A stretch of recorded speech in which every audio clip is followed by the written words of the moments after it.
Tiger sir. ఇదిగోండి sir. ఏంట్రా దోరబడి జాంకాయలు బంగాళదుంప చిప్స్ అండి. అంటే జామకాయలు చిప్స్ తినే వాళ్ళ కనపడుతున్నా నీకు? ఏ జీడిపప్పు కనపడలేదా నీకు? లేవు సార్ అక్కడ.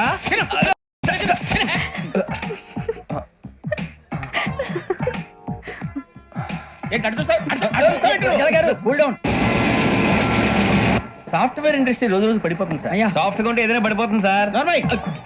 కంప్యూటర్ గురించి ఏం తెలుసా నీకు? టికెట్ లేకుండా రైలు ఎక్కడ అనుకున్నావా? నీ ఏదో తెలితే అంటే లేడీస్ దగ్గర చూపించు, మా దగ్గర కాదు. గజాల గారు కంట్రోల్ ఎవరు సార్? అది కాదు బొక్కాజీ. అన్ఎడ్యుకేటెడ్ బ్రూట్స్ వాళ్ళతో మనకేంటి సార్? శ్రావణి గారు మీరు చికెన్ తింటారండి? నో థ్యాంక్స్, నేను చికెన్ తిన్ను. వదిన వేస్తే వెంకి పొన్ను నువ్వు తినరా, తర్వాత మొత్తం తినేసా ఉంటాం. కొత్తగా అడుగుతారేంట్రా? నేను ఎప్పుడైనా నాన్ వెజ్ తిన్నానా? ఎద్దావా. అయినా ఒక ప్రాణిని చంపి కోసి కాల్చి అబ్బబ్బే నా వల్ల కాదు బాబు. పచ్చి తింటే బాగుంటది కదా. మీరు నాన్ వెజ్ తినరా? నా వల్ల కాదండి. నాకెందుకో కోళ్ళని చూస్తే నా చెల్లెల్లాగా, మేకలను చూస్తే నా తమ్ముళ్ళలాగా అనిపిస్తుంటాయి. ఆ మాటకొస్తే వెస్టిరియన్ తినాలని నాకు మనసు ఒప్పదండి. తోటకూర మొక్కలు కూడా ప్రాణం ఉంటుంది.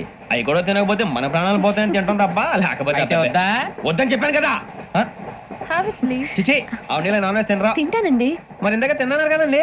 చికెన్ తింటే ర్యాషెస్ వస్తాయి, but I love sea food. ఇప్పుడేం తింటావా? నో అలా ఫోర్స్ చేయొద్దు. Strict vegetarian. ఓహో, వెరీ టేస్టీ. అంత బాగుంది ఏంటండి? కంపెనీ కావాలంటే చెప్పండి, తినేస్తాను. నో ఒకరి కోసం ఎప్పుడు హ్యాబిట్ చేంజ్ చేసుకోకూడదు. లెగ్ పీస్ అన్ని తినేస్తున్నారు. నాకు ఎంత ఇష్టమో ఒకటే ఉంచండి రా. చిన్నప్పటి నుంచి నాన్ వెజ్ ముట్టుకోలేదు, కానీ అది ఎలా ఉంటుందో తెలుసుకోవాలని మాత్రం ఉంటుంది.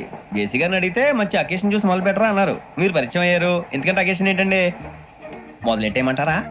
నో అస్సలు వద్దు. అలవాట్ల కన్నా ఆదర్శం ముఖ్యం. మీరు ఇలాగే ఉంటే 10 మందికి ఆదర్శప్రాయం అవుతారు. I really admire you.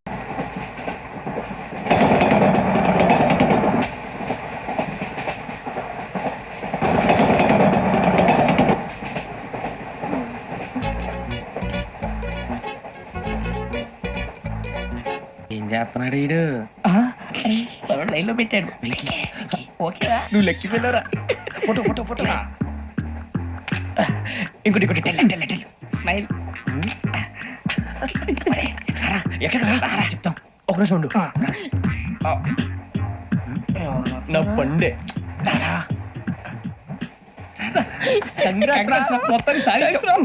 ఇది నాకు ఒకరి సక్సెస్ కాదురా, సమిష్టి కృషి. ఈ విజయంలో మీకు కూడా భాగం ఉందిరా. ఇందాక బాగాలేదా? నా ఉద్దేశం అది కాదు. ఊరే సూరిబాబు తను ఏమంటుందో తెలుసా? నేను పరిచయం ఉంటే తన అదృష్టం అంట, నేను లేకపోతే బతకలేను ట్రైబ్ లో మాట్లాడుతుంది. అప్లికేషన్ పాస్ చేయి. అది ఏంట్రా ఇంతకన్నా సిగ్గు లేకుండా ఏమై చెప్పదు. వదినంటే తలతో సమానం ఎదవా, కళ్ళు పోతాయి. వాడి గురించి ఎందుకు కానీ లేట్ అయితే అమ్మాయి మూడు మారిపోవచ్చు. చెప్పేందుకు గారు పద. అదా పద. ఏంటి అందరూ ఇక్కడ మీటింగ్ పెట్టారు? మన గురించి మాట్లాడుకుంటున్నాం.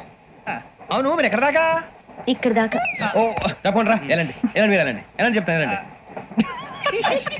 చూసారా ఇప్పుడు నుంచి మొగుల్లో ఫీల్ అయిపోతుంది, అన్ని సిగ్లాగానే మాట్లాడుతుంది. ఇదే మంచి టైం, ఇప్పుడు చెప్పేసి. కొంచెం టెన్షన్ గా ఉందిరా, ఎంతైనా ఫస్ట్ మ్యారేజ్ కదా. ఇప్పుడు చెప్పకపోతే ఇంకెప్పటికీ చెప్పలేవు. ఆ అమ్మాయి నిద్రపోతుంది. పోనీ ఓ పెగ్గేసి చెప్తావా? అబ్బా పెగ్గేతో మాట మారిపోతే. అవునురా కరెక్ట్ రా. ఎలాగలా ఇప్పుడే నువ్వు తప్పండి. అరే నువ్వు పొలాలకి ఏం ముందు ఆడుతుంటావు రే జనరల్ గా. శ్రావణి గారు అంతే హ్యాపీ అండి? ఏంటి? చిచి టెన్షన్ లో ఉండి ఒకటి మాట్లాడిపోయి ఇంకోటి మాట్లాడేస్తాను. మాట కొంచెం అటు ఇటు అయినా మీనింగ్ సరిగా క్యాచ్ చేస్తే సరిపోతండి. దేని గురించి?